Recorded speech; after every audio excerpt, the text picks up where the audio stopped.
जय हिंद साथियों, स्वागत है आपका self study classes YouTube channel और दोस्तों ऐप में। तो जिन भी साथियों ने दोस्तों अभी तक सेल्फ स्टडी क्लासेस का ऐप डाउनलोड नहीं किया है वो प्ले स्टोर में सर्च करें सेल्फ स्टडी क्लासेस ऐप। ठीक है, उसको सर्च करके दोस्तों आप उसको डाउनलोड कर लें। जो भी साथी हमारे TGT, PGT, Punjab master cadre या जूनियर जूनियर एडेड जो है सुपर टेट एग्जाम की तैयारी कर रहे हैं दोस्तों, हिंदी साहित्य के लिए उनके लिए कोर्स लॉन्च किया गया है। वो कोर्स में एडमिशन ले सकते हैं, है ना। अभी आपको बताना है दोस्तों, आज हम वाक्यों के बारे में पढ़ने वाले हैं, सरल, मिश्र और संयुक्त वाक्यों के बारे में। अब आपको चयन करना है, आहा कल बड़ा मजा आएगा, किस प्रकार का वाक्य है आपको बताना है। 4 विकल्प हमारे सामने मौजूद हैं, सिर्फ 2 सेकंड का आपको समय दिया जाएगा। तो संकेतार्थक, प्रश्नार्थक, निषेधार्थक या फिर विस्मयादि बोधक। आहा कल बड़ा मजा आएगा, ये आपका बिल्कुल सही हो जाएगा विस्मयादि बोधक, यानी आपका जो डी नंबर है वो बिल्कुल सही है, विस्मयादि बोधक सही है। जिस वाक्य से विस्मय का भाव प्रकट हो वहां विस्मयादि बोधक होता है। आहा कैसा सुहावना मौसम है ना। इसको याद रख लेना दोस्तों, यहां पर क्या हो जाएगा आपका विस्मयादि बोधक हो जाएगा, यानी कि डी नंबर आपका बिल्कुल सही हो जाएगा। ठीक है, अगले क्वेश्चन की ओर बढ़ते हैं। अगला क्वेश्चन है दोस्तों आपका, वो आपको बताना है कि वह बैसाखियों से ही व्हील चेयर तक पहुंच उसमें बैठ गई और बड़ी तटस्थता से उसे स्वयं चलाती कोठी के भीतर चली गई। यह कौन सा वाक्य है? वाक्य आपको चयन करना है, सरल वाक्य है, संयुक्त वाक्य है या फिर मिश्रित वाक्य है। बताइए। वह बैसाखियों से व्हील चेयर तक पहुंच गई, उसमें बैठ गई और बड़ी तटस्थता से दोस्तों उससे स्वयं चलाती कोठी के भीतर चली गई। ये वाक्य कौन सा है? तो यहां पर आपको बिल्कुल समझ में आ गया होगा कि सर इसमें जो वाक्य है वो वाक्य है इसमें संयुक्त वाक्य। संयुक्त यानी कि आपका उत्तर चला जाता है विकल्प नंबर बी की तरफ और बी नंबर आपका बिल्कुल सही हो जाता है। ठीक है, संयुक्त वाक्य आपका राइट आंसर हो जाएगा। उपर्युक्त वाक्य में 2 वाक्य हैं दोस्तों, है ना, और दोनों वाक्य क्या है, स्वतंत्र अर्थ दे रहे हैं, किंतु ये वाक्य और से जुड़े हुए हैं। ऐसे वाक्य को संयुक्त वाक्य कहा जाता है, इसको याद रख लेना। फिर अगला क्वेश्चन आपसे पूछा जाता है कि मेरे पिता आर्य समाज रानी मंडी के प्रधान थे और मां ने स्त्री शिक्षा के लिए आदर्श कन्या पाठशाला की स्थापना की थी। यह वाक्य कैसा है? वाक्य चयन करना है दोस्तों। सरल, संयुक्त, मिश्र वाक्य से 1-2 क्वेश्चन आपके अवश्य पूछे जाते हैं, इन चीजों को आपको समझना है। तो ये वाक्य कैसा हो जाएगा आपका? और मेरे पिता आर्य समाज रानी मंडी के प्रधान थे, यहां पर जो आपका वाक्य जो आपने उत्तर चयन किया है वो क्या है, संयुक्त वाक्य। संयुक्त यानी कि आपका सी नंबर जो है वो बिल्कुल सही है, ये संयुक्त वाक्य होगा दोस्तों। उपर्युक्त वाक्य संयुक्त वाक्य है और इस वाक्य में और शब्द एक वाक्य से दूसरे वाक्य को जोड़ रहा है ना, तो वहां पर कौन सा हो जाएगा, संयुक्त वाक्य सही होगा। माँ स्कूली पढ़ाई पर जोर देती है, यह वाक्य है, कैसा वाक्य है, संयुक्त है, मिश्रित है, साधारण है या इनमें से कोई नहीं। 2 सेकंड और आपका उत्तर का चयन। माँ स्कूली पढ़ाई पर जोर देती है, यह वाक्य कैसा है बताइए। 4 का आंसर आपको चयन करना है और आपका दोस्तों इनमें से सही जो आंसर हो जाएगा, माँ स्कूली पढ़ाई पर जोर देती है, यानी कि ये जो वाक्य है वो वाक्य है साधारण वाक्य। साधारण वाक्य यानी सी नंबर आपका बिल्कुल सही है, सी राइट आंसर है। माँ स्कूली पढ़ाई पर जोर देती है, यह साधारण वाक्य है, ये आपका बिल्कुल सही हो जाएगा। ठीक है, अगला क्वेश्चन है, जल्दी जल्दी घर लौट आया और 2 रुपए में 1 रुपया 6 आना माँ के हाथ में रख दिए, ये कौन सा वाक्य है? ये वाक्य पूछे जाते हैं दोस्तों, इनके लिए हमें तैयार रहना है।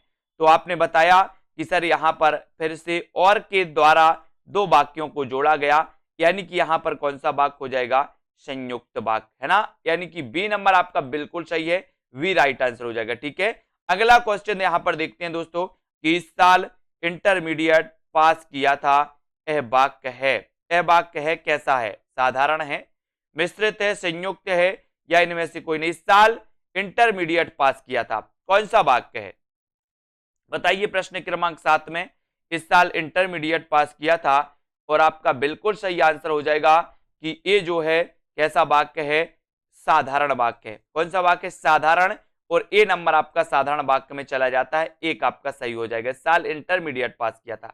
यह साधारण वाक्य है। अगला क्वेश्चन है दोस्तों कि प्रश्नवाचक वाक्य किसे कहते हैं, बताइए। जिस प्रश्न का उत्तर दिया जाता है, जिस वाक्य में प्रश्न पूछा जाता है, जिस वाक्य में आश्चर्य होता है, या फिर जिस वाक्य में संदेह होता है, प्रश्नवाचक वाक्य किसे कहते हैं।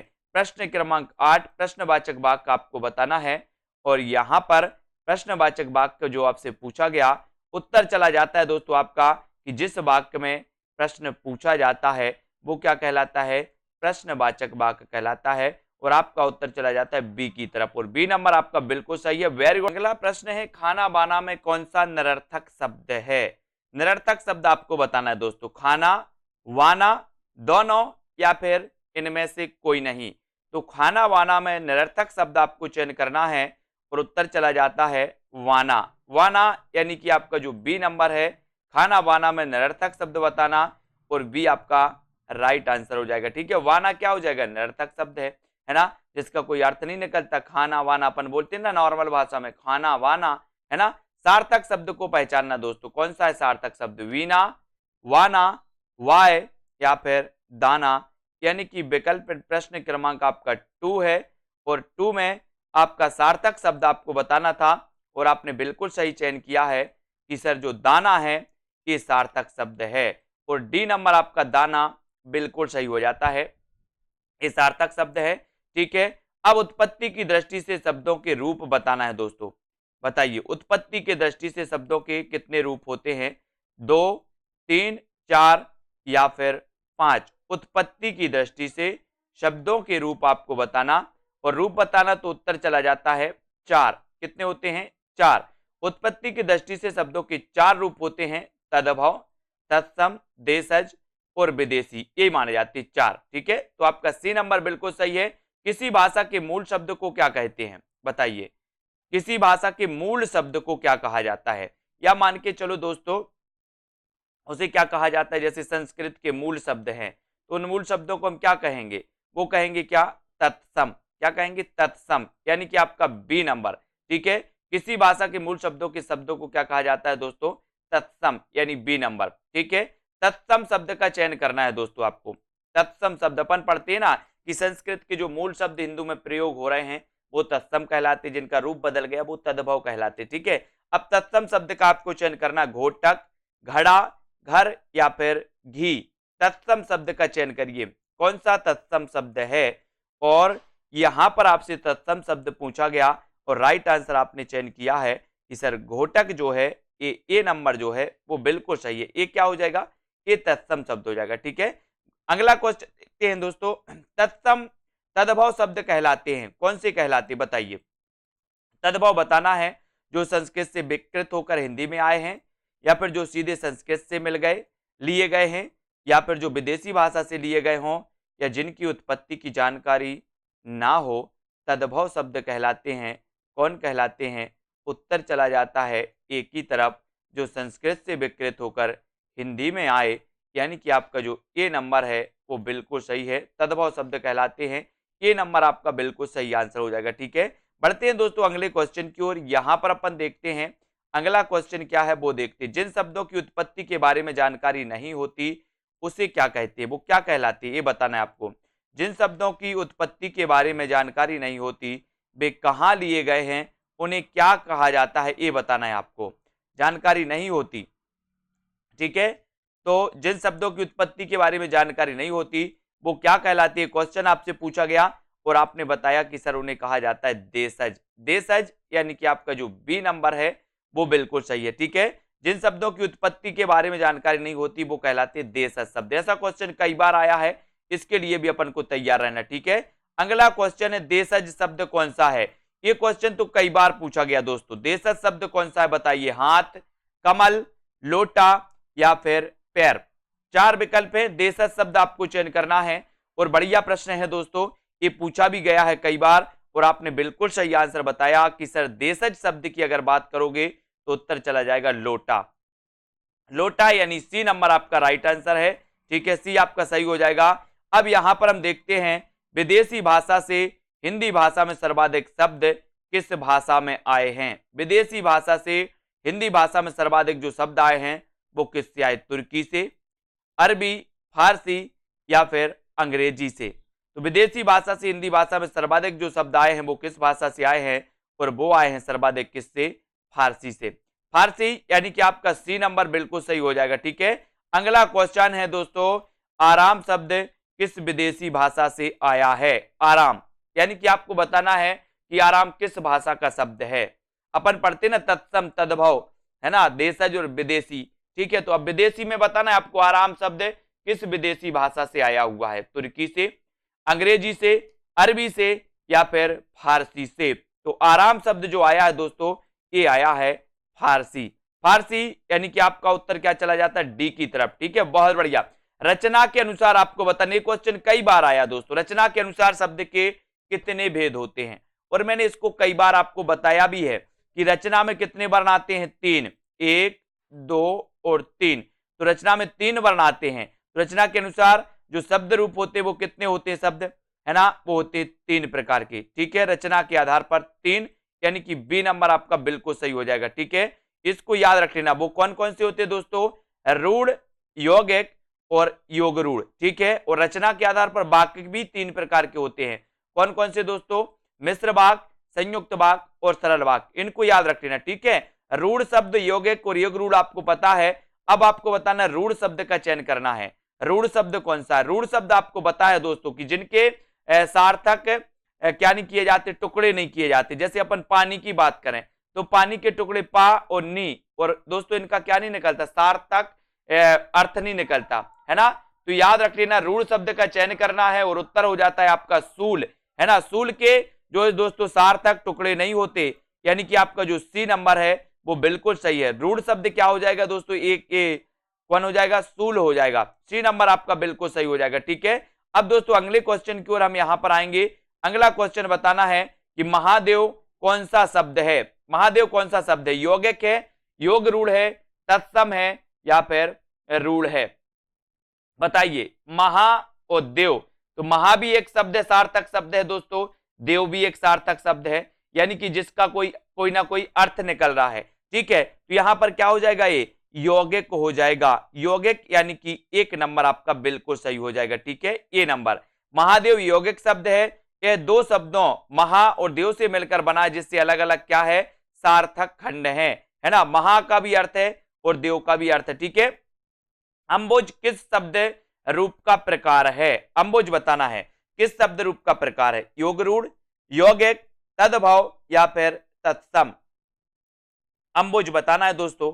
और अंबुज में यहां पर अपन ने पढ़े रूढ़, यौगिक और योग रूढ़। तो अंबुज जो हो जाएगा वो हो जाएगा योग रूढ़, यानी कि आपका ए नंबर। अंबुज योग रूढ़ शब्द है।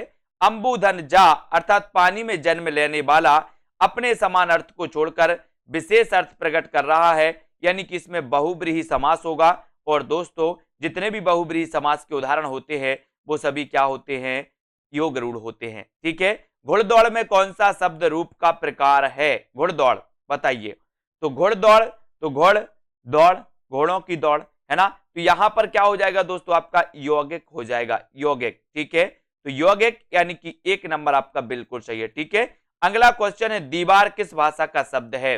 दीवार बताना है तुर्की का है, फारसी, अरबी या फिर अंग्रेजी का? दीवार किस भाषा का शब्द है? 4 सेकंड आपको दिए जाएंगे, उत्तर बताना है कि दीवार किस भाषा का शब्द है। और आपने बिल्कुल सही आंसर चयन किया है कि सर जो दीवार है ये दीवार है फारसी भाषा का शब्द। फारसी यानी कि बी नंबर। ठीक है, फारसी भाषा का शब्द हो जाएगा। नेक्स्ट है इनाम। इनाम किस भाषा का शब्द है? बताइए। अरबी, फारसी, तुर्की या फिर पुर्तगाली? इनाम किस भाषा का शब्द है? ये आपको चयन करना है। 17 का उत्तर बताना है। और इनाम आपसे पूछा गया तो राइट आंसर चला जाएगा अरबी भाषा का शब्द है। और ये आपका बिल्कुल सही है। इनाम किस भाषा का शब्द है? अरबी। ठीक है, आल्पिन शब्द है तुर्की, अंग्रेजी, पुर्तगाली या फिर फारसी? 2 सेकंड है आपके पास। आल्पिन शब्द है तो किस भाषा का शब्द है? और आपने चयन किया है कि सर आल्पिन की अगर बात करोगे तो ये जो आल्पिन है ये पुर्तगाली है। आल्पिन क्या है? पुर्तगाली। यहां से क्वेश्चन पूछे जाते हैं दोस्तों। सुराग किस भाषा का शब्द है? सुराग के बारे में बताइए। पुर्तगाली है, अरबी, फारसी या फिर तुर्की है?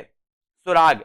अगर आपसे बन रहा है तो कमेंट में जरूर लिखते जाएं, वीडियो को लाइक और शेयर जरूर करें और सेल्फ स्टडी क्लासेस के ऐप को जरूर डाउनलोड कर लें सभी लोग। सुराग किस भाषा का शब्द है? तो ये तुर्की भाषा का शब्द है। बी नंबर आपका सुराग में बिल्कुल सही हो जाएगा, है ना दोस्तों। अब आपको बताना है कमीशन किस भाषा का शब्द है? पुर्तगाली, अंग्रेजी या फिर 4 विकल्प और यहां पर दिए गए हैं, 2 विकल्प और आपको यहां पर दिए गए हैं दोस्तों, ये बताना है आपको। ये यहाँ पे बिल्कुल सही हो जाएगा दोस्तों कि जो क्या है कमीशन। कमीशन अपन पढ़ते ना, तो ये किस भाषा का शब्द है? अंग्रेजी भाषा का कमीशन, है ना। कमीशन आपका अंग्रेजी भाषा का शब्द हो जाएगा। और कौन सा शब्द अंग्रेजी भाषा से बना है? ये आपसे पूछा गया। कप्तान, मालूम, मुंसिफ या फिर इस्तीफा। कौन सा शब्द अंग्रेजी भाषा से बना? ये आपसे पूछा गया और आपने बिल्कुल सही उत्तर चयन किया, कप्तान। कप्तान जो शब्द है दोस्तों ये अंग्रेजी भाषा से बना है। ये नंबर आपका बिल्कुल सही है, कप्तान। ठीक है। अगला है चाबी किस भाषा का शब्द है?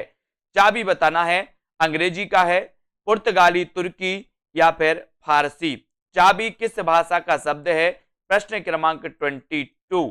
और चाबी आपसे पूछा गया तो ये चाबी अपन ने कई बार पढ़ा है और चाबी दोस्तों पुर्तगाली भाषा का शब्द है और आपका उत्तर चला जाता है सी की तरफ। सी नंबर आपका पुर्तगाली, चाबी पुर्तगाली शब्द हो जाएगा। सी आपका राइट आंसर हो जाएगा।